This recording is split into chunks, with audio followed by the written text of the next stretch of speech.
Some of us have been lucky to have a superhero in our life. Someone who's inspired us, who's pushed us to do better.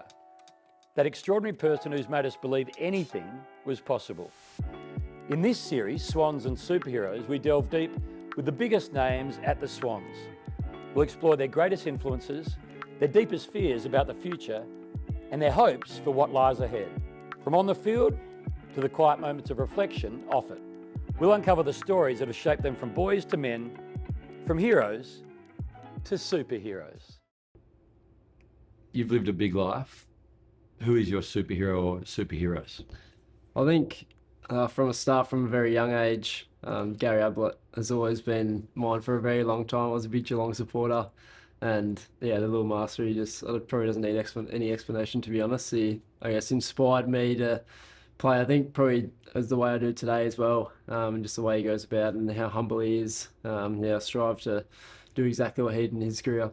So when you looked at him and you were observing some of the best players of all time when he was around, what was it with him that you thought, he's my guy?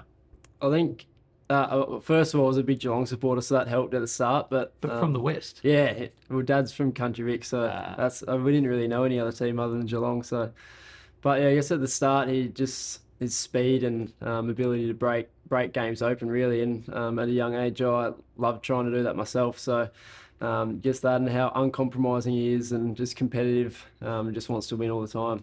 I was doing something with Took Miller during the week, and he said he never knew how hard you could train until he met Gary. Yeah, okay. Up at the Goldie, yeah. Yeah. Yeah. They had 3 seasons together, and he thought he was training hard, and he thought he was doing all the right things, and then he met Gary and observed Gary. It's like, yeah. That's why he's so good. Yeah, well, you look at Took as well. I reckon you can tell how he's taken a bit of that. Yeah. He's just hard as hell too. So have you met Gary Jr.? I actually haven't yet, not at all. Unfortunately, in my first year, he was still running around, but I didn't get to play against him. So I would love to. Just ask him. Love to see him out one time for a coffee. What worries you most about the future? Oh, gee, I think probably having no routine, and just, I guess, for a start, it might be nice, but I reckon the first part, wondering, I guess, maybe what you're going to do every day. I'd like to say I'd probably play golf every day, but even that would get a bit boring. I think probably wondering what I'm going to do, having a routine, and I guess if there is something that I enjoy other than footy. So I remember Ben Cousins saying idle hands are the devil's tools. He needed something to do every day, or as we know, he got himself into trouble. And have you seen Shawshank Redemption? Yeah, I have. You know when Brooks finally gets out? Yep. Yes. Yeah, and he doesn't want to be there, yeah. So what would worry you? You'd just be lying around on the couch. Yeah, I mean, I doubt that it happened, but I think that's the one thing that I would think about. I do have a lot of hobbies, which is great. I wouldn't mind doing something along the lines of finance. I do a bit of work experience with that at the moment, which is kind of helping, hopefully, that path. Come do some work at Superhero. Yeah. Just ask Ali.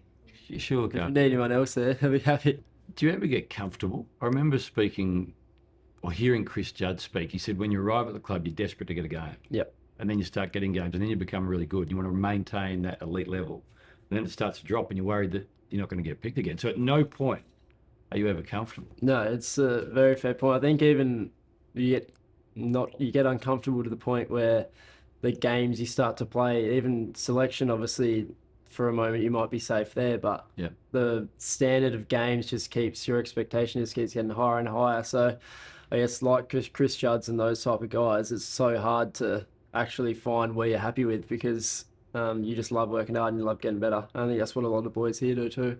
Last one. All the people in the world that you've read about, dead or alive, that you haven't met, who would you like to meet most? Who would be the superhero you'd say, I need an hour with him? Yeah. Or her? Tiger Woods is...